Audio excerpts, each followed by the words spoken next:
Hello everyone, welcome back to my channel. I hope you all are doing well and enjoy my fan fictions. So let's start our fan fiction journey. ये Please Let Me Die का 14th part है. Previous chapter में हमने देखा था कि wing और वांग जी एक खूबसूरत रेस्टोरेंट में बैठकर डिनर कर रहे थे और विंग ओवर ड्रंक हो चुका था. तो let's start our new chapter. Wing ने वांग जी से कहा, ये नज़ारा कितना खूबसूरत है ना. वांग जी ने भी नोट किया. कुछ देर तक वो दोनों ऐसे ही वहाँ बैठे रहे और उस व्यू को एंजॉय कर रहे थे. थोड़ी देर बाद विंग ने कहा, चले. वांग जी ने भी बस अपना हेड नोट किया और वो दोनों कार की तरफ चलने लगे. विंग को चलने में हल्की सी परेशानी हो रही थी, इसलिए वांग जी ने विंग को अपना सपोर्ट दिया था. वो दोनों कार की तरफ पहुंच गए और वांग जी ने फर्स्टली विंग को कार में बिठाया और फिर खुद ड्राइव करने लगा. विंग ने कुछ देर बाद वांग जी से पूछा, हम कहाँ जा रहे हैं. वांग जी ने कहा, और कहा, मेंशन. विंग ने कहा, नहीं, मुझे मेंशन नहीं जाना. विंग अभी एक ड्रंकन पर्सन की तरह बिहेव कर रहा था जिस पर नशा चढ़ चुका था. वांग जी ने कहा, तो तुम्हें कहाँ जाना है. विंग ने कहा, कोई ऐसी जगह जहाँ शांति हो और खूबसूरत नज़ारा हो. वांग जी ने भी नोट किया और गाड़ी को टर्न कर लिया. अब वो दोनों जंगल के थ्रू कहीं जा रहे थे. विंग तो बस बाहर की तरफ देख रहा था और वांग जी बीच बीच में विंग को नोटिस कर रहा था. थोड़ी देर बाद वो दोनों उस शहर के सबसे टॉप प्लेस पर, मतलब एक पहाड़ी पर पहुंच गए जहां से पूरा शहर नज़र आ रहा था. विंग वहां बैठ गया और वांग जी भी उसकी साइड में ही बैठ गया. थोड़ी देर बाद विंग वहां लेट गया और वो आसमान में तारे देखने लगा. वांग जी ने भी ऐसा ही किया और वो भी विंग की साइड में ही लेट गया. विंग ने अनकॉन्शियसली ही अपना हेड वांग जी की चेस्ट पर रखा और वो उसके दिल की धड़कनों को सुनने लगा. ये फर्स्ट टाइम था कि विंग ने वांग जी की तरफ कोई कदम बढ़ाया था, वरना तो वांग जी ही विंग को अप्रोच किया करता था. पर इसमें कोई सेक्सुअल डिज़ायर्स या इंटीमेसी नहीं थी, ये बस एक जेंटल टच था. वांग जी ने भी इसे एक्सेप्ट किया और वो विंग की बैक पर अपने हाथ घुमाने लगा, जिससे विंग रिलैक्स हो गया और कुछ ही देर बाद वो सो गया. वांग जी और विंग बहुत देर वही लेटे थे. विंग तो सो चुका था और वांग जी उस नज़ारे को एंजॉय कर रहा था. थोड़ी देर बाद वांग जी ने विंग को उठाया और उसे कार में बिठा दिया और वो मेंशन की तरफ चला गया. वांग जी ने विंग को मेंशन लाकर उसके बेडरूम में सुला दिया और वो खुद भी फ्रेश होकर विंग के साइड में लेट गया और वो भी सो गया. दूसरे दिन विंग उठा और फ्रेश होकर फिर से वांग जी के लिए ब्रेकफास्ट बनाने लग गया. वांग जी भी ऑफिस के लिए रेडी हो चुका था और वो भी ब्रेकफास्ट करके ऑफिस में चला गया. विंग फिर से उस घर में अकेला हो गया. वो कुछ देर तो रैबिट के साथ खेला. बाद में उसने मेंशन क्लीन करने के बारे में सोचा. वैसे तो मेट्स आकर अक्सर मेंशन क्लीन कर दिया करती थी, पर विंग भी मेंशन के छोटे मोटे काम खुद से ही करता था.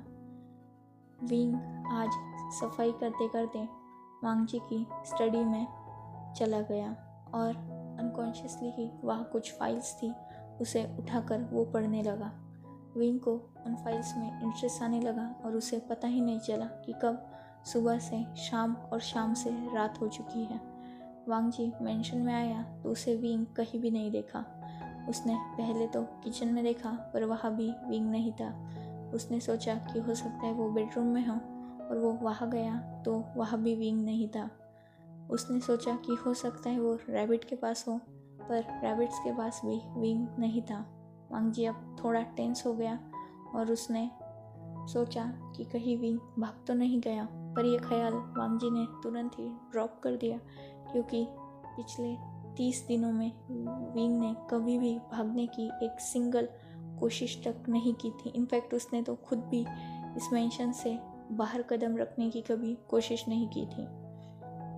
तो वांग जी ने सोचा कि हो सकता है यही कहीं होगा, और वो पूरा मेंशन घूमकर देखने लगा, विंग को ढूंढने लगा। और उसे कुछ देर बाद विंग मिला भी, क्योंकि उसने नोटिस किया कि उसकी स्टडी का डोर ओपन है। वांग जी अंदर गया तो उसने देखा कि विंग टेबल पे बैठा हुआ था, मतलब चेयर पर बैठा हुआ था और कुछ काम कर रहा था। वांग जी ने थोड़ा कोल्ड टोन में विंग से पूछा, तुम यहाँ क्या कर रहे हो? वांग जी की आवाज़ सुनकर विंग पहले तो हल्का सा डर गया, फिर उसने वांग जी की तरफ देखा और एक हल्की सी स्माइल दी और कहा, ओह तुम आ गए, तुम इतने जल्दी कैसे आ गए? वांग जी ने कहा, रात के 10 बज चुके हैं। विंग ने अचानक अपनी कलाई पर देखा, जहाँ सच में 10 बज चुके थे वॉच में। तो विंग ने कहा, ओह आई एम सॉरी, मेरा ध्यान ही नहीं। वांग जी ने फिर से उसी कोल्ड टोन में अपना क्वेश्चन रिपीट करते हुए कहा, मैंने पूछा तुम यहाँ क्या कर रहे हो? विंग ने कहा, मैं तो फाइल देख रहा था। वांग जी ने कहा, हमने कॉन्ट्रैक्ट किया है और उस हिसाब से तुम मेरी पर्सनल स्पेस में इंटरफेयर नहीं कर सकते। विंग ने तुरंत अपनी नज़रें नीचे झुका ली और कहा, आई एम सॉरी, मेरा ध्यान नहीं था। वो एक्चुअली मैं बस ऐसे ही यहाँ आ गया सफाई करने के लिए और बाद में ये फाइल्स पढ़ने लगा। आई एम सॉरी, मुझे कॉन्ट्रैक्ट नहीं तोड़ना चाहिए था और मुझे ध्यान रखना चाहिए था। इतना बोलकर वो वहाँ से हटने लगा और बाहर जाने लगा, पर वो थोड़ी देर बाद ही वहाँ रुका और उसने कहा, वो फाइल्स, उसमें कुछ कंडीशंस गलत हैं, अगर उसे सही करके किया जाए तो तुम्हें प्रॉफिट ज़्यादा होगा। मैंने अपने हिसाब से ठीक कर दिया है, पर फिर भी अगर तुम्हें पसंद ना आए तो आई एम सॉरी, और मैं आगे से तुम्हारी लाइफ में और तुम्हारे बिजनेस में इंटरफेयर नहीं करूँगा। I am really sorry. इतना बोलकर वो रूम से बाहर चला गया। वांग जी तुरंत उस टेबल के पास गया और वो फाइल्स देखने लगा, और उसने नोटिस किया कि विंग काफ़ी अच्छा बिजनेस में है, क्योंकि ये बहुत कॉम्प्लिकेटेड कॉन्ट्रैक्ट था जिसे वांग जी क्रैक करना चाहता था। मतलब ये डील वांग जी के लिए इम्पोर्टेंट थी, पर उसकी कंडीशंस कुछ हटके थी, जिससे वांग जी को प्रॉफिट थोड़ा कम हो रहा था। पर विंग ने उसे अपने हिसाब से सॉल्व किया था, जिससे वांग जी को वो कॉन्ट्रैक्ट बहुत आसानी से भी मिलता और अच्छा खासा प्रॉफिट भी होता। वांग जी ने ऐसे ही वहाँ 2-3 फाइल्स चेक की, जिसे विंग ने सॉर्ट आउट कर दिया था उनकी प्रॉब्लम्स को। वांग जी के चेहरे पर ये देखकर हल्की सी मुस्कान आ गई और वो करीबन 2 घंटे बाद, मतलब 12 बजे विंग के रूम में गया। उसने देखा कि विंग अभी भी बेड पर बैठा वांग जी का ही इंतज़ार कर रहा है। वांग जी रूम में गया और उसने डोर लॉक कर दिया। वो विंग के पास आया और विंग बाथरूम में बेड पर बैठा हुआ था। अब ये उनका डेली रूटीन था, तो विंग अक्सर बाथरूम में ही बेड पर बैठकर वांग जी का इंतज़ार कर रहा था। वांग जी विंग के करीब आने लगा, तब विंग ने वांग जी को नोटिस किया और फिर से एक बार कहा, आई एम सॉरी, मैं आगे से। तब वांग जी ने तुरंत विंग को काटते हुए कहा, क्या तुम मेरे साथ बिजनेस में इन्वॉल्व होना चाहोगे? विंग ये सुनकर थोड़ा शॉक हो गया और उसने वांग जी की तरफ डिसबिलीव से देखा। वांग जी ने कहा, मैंने देखा तुम्हारे स्किल्स बहुत अच्छे हैं, अगर तुम चाहो तो मेरे साथ मेरे ऑफिस में, मेरे वर्क प्लेस पर वर्क कर सकते हो एज माय असिस्टेंट। वैसे भी तुम भी तो घर बैठकर बोर ही हो जाते हो, तो क्यों ना तुम मेरे साथ चलो, इससे तुम्हें प्रॉब्लम भी नहीं होगी और तुम्हारा ही भी दिल लगा रहेगा। विंग ने बस कहा और कहा, मुझे वक्त चाहिए सोचने के लिए। वांग जी ने भी नोट किया और वो विंग के करीब आने लगा। वांग जी ने अपने क्लोथ्स रिमूव कर दिए और वो विंग के पास उसके बेड पर बैठ गया और वो भी विंग का बाथरूम खोलने लगा। अब हर नाइट की तरह उनकी डेली नाइट एक्टिविटी हुई और दोनों भी थक कर सो गए। दूसरे दिन विंग उठ गया और उसने डेली रूटीन की तरह वांग जी के लिए ब्रेकफास्ट बनाया और वो टेबल पे ही वांग जी का इंतज़ार करने लगा। थोड़ी देर बाद वांग जी भी ऑफिस के लिए पूरी तरह से रेडी होकर टेबल पर आया और वहाँ बैठ गया और वो दोनों ब्रेकफास्ट करने लगे। वांग जी ने विंग से कहा, तो क्या सोचा तुमने? विंग ने कहा, मैं रेडी हूँ। वांग जी ने कहा, पर वो कंडीशंस यहाँ भी अप्लाई होती हैं। तुम मेरे बिजनेस को वैसे ही कॉन्फिडेंशियल ही रखोगे और किसी के साथ शेयर नहीं करोगे। ऑफिस में भी तुम सिर्फ मेरे साथ ही रहोगे और तुम मेरे ही असिस्टेंट बन के वर्क करोगे। विंग ने भी नोट किया। विंग ने आगे वांग जी से कहा, अगर मैं चलूँ भी तो भी मेरा फेस भी हाइड ही रहेगा, मैं अपना मास्क नहीं उतारूंगा। वांग जी के लिए तो यह अच्छी ही खबर थी, क्योंकि वो खुद ही नहीं चाहता था कि विंग को पूरी दुनिया देखे। सो उसने बस अपना हेड नोट किया। विंग ने कहा, ठीक है, और वो चेंज करने चला गया। वो जब बाहर आ गया, वांग जी की हल्की सी हंसी छूट गई, क्योंकि विंग पूरा जोकर बन के ऑफिस के लिए बाहर आया था। विंग ने वांग जी की तरफ देखा, जो हल्के से मुस्कुरा रहा था। विंग ने वांग जी से कहा, तुम मुस्कुरा क्यों रहे हो? वांग जी ने कहा, तुम ये पहन के ऑफिस चलोगे?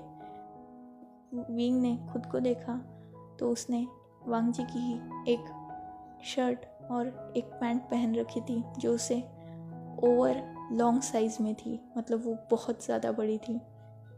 विंग ने वांग जी की तरफ देखा और कहा, मेरे पास कोई और ऑप्शन नहीं है। जब से मैं यहाँ हूँ तुम्हारे ही कपड़े पहन रहा हूँ, मेरे पास मेरे कोई भी क्लोथ्स नहीं है, सो मुझे इसी में मैनेज करना होगा। वांग जी ने भी अपना हेड नोट किया और उसने कहा, ठीक है चलो। वो दोनों कार में बैठकर ऑफिस की तरफ जाने लगे, लेकिन उससे पहले वांग जी ने विंग को एक मॉल में लेके आ गया, जो लैंस का ही था। सो ऑब्वियसली वांग जी ने पूरा मॉल खाली करवा के रखा था, क्योंकि विंग इन कपड़ों में बहुत ज़्यादा ब्यूटीफुल लग रहा था और वो नहीं चाहता था कि विंग को ऐसी हालत में कोई देखे। सो उस मॉल में उसने मैनेजर, यहाँ तक कि सेल्समैन्स को भी नहीं रखा था। सारे सीसीटीवी ऑफ करके रखे थे और अपने सारे बॉडीगार्ड्स को मॉल के बाहर ही रुका दिया था। सो वो क्लोथ सेक्शन में गए और विंग से वांग जी ने कहा, तुम्हें जो पसंद आए वो ले लो। विंग ने वांग जी की तरफ देखा और कहा, और वो इतना बोलकर क्लोथ्स ट्राई करने चला गया। वांग जी ने विंग से कहा, थोड़े ज़्यादा लेना, मतलब अब तुम मेरे साथ ही वर्क करने वाले हो तो तुम्हें हर रोज़ क्लोथ्स लगेंगे। विंग ने फिर से नोट किया और वो चेंज करने चला गया। उसने बहुत सारे क्लोथ्स परचेस कर लिए, मतलब ले ही लिए सीधा। और कुछ देर बाद वांग जी ने कहा, एक कोई तो भी पहन लो, बाकी यही रख दो। विंग ने फिर से नोट किया और वो चेंज करने चला गया। उसने एक फॉर्मल सूट पहन रखा था, जिसमें वो बहुत ज़्यादा ही खूबसूरत लग रहा था। विंग ने कुछ मास्क भी लिए थे, जिससे उसने अपने चेहरे को फिर से हाइड कर दिया। वांग जी ने कहा, अब चलो। विंग ने कहा, ये सब? वांग जी ने कहा, ये घर पहुंच जाएंगे, तुम चलो। इतना बोल वो फिर से विंग को लेकर ऑफिस चला गया। अब ये उनका डेली रूटीन बन चुका था। हर रोज़ वो अपनी नाइट स्पेंड करते और दिन भर भी साथ ही रहते। वांग जी कभी कभी विंग के साथ ऑफिस रोमांस भी करता था और वो कभी कभी विंग को इतना थका देता था कि विंग को ऑफिस में ही सोना भी पड़ता था। विंग की बैक में भी अक्सर दर्द रहता था, पर वो पेन क्लीनर्स थ्रू उसे बेयर करना सीख चुका था और अब वांगजी भी विंग पर ज़्यादा हार्श नहीं होता था, जिस वजह से विंग को भी ज़्यादा प्रॉब्लम्स नहीं होती थी। अब लगभग 6 महीने बीत चुके थे। इन 6 महीनों में विंग वांगजी के बड़े भाई लैन सिचैन से भी मिल चुका था और उसके पार्टनर नी वाईसंग से भी मिल चुका था। विंग के पास वांगजी की बिजनेस की रिगार्डिंग भी बहुत सारी इन्फॉर्मेशन आ चुकी थी और विंग उसे पूरी ईमानदारी से कंप्लीट भी करता था और कॉन्फिडेंशियल भी रखता था। विंग सिर्फ वांगजी के लिए ही वर्क करता था और विंग बहुत कम ही बार किसी और से बात करता था या बाहर भी निकलता था। विंग अक्सर वांगजी की कैबिन में ही रहता था और वो बाहर निकलना नॉर्मली अवॉइड ही करता था। विंग लोगों के सामने ज़्यादा आता ही नहीं था।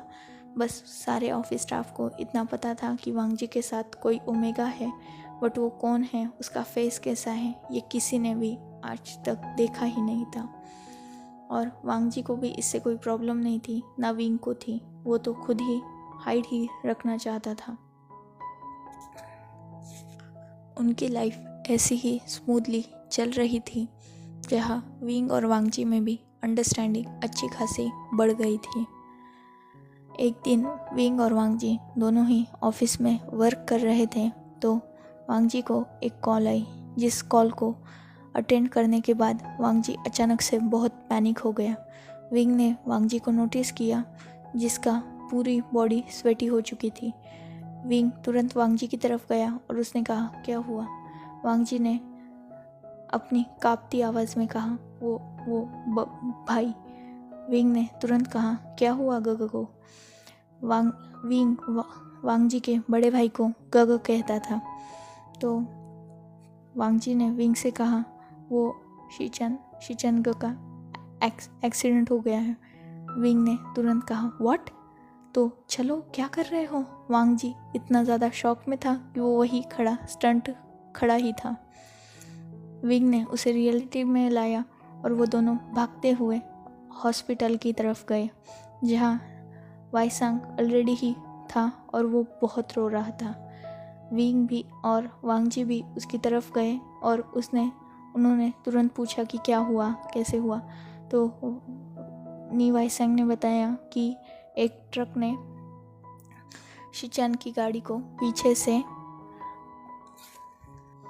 हिट कर दिया। शिचैन को ज़्यादा चोटें तो नहीं आई थी, क्योंकि दोनों की ही रफ्तार कम थी, जिस वजह से सिर्फ उनको नॉर्मल हेड इंजरी हुई थी। डॉक्टर्स ने भी यही बताया और कहा कि शिचैन को बस रेस्ट की ज़रूरत है और वो दोनों ठीक हैं। सो नी वाईसंग को भी हल्की सी चोटें आई थी, पर वो भी ठीक ही था। So enough for today. Let's take a break. Next chapter in next video. If you like my explanation, like, comment and subscribe my channel. Hopefully you all are enjoying this journey. Goodbye. Take care. Enjoy your beautiful life.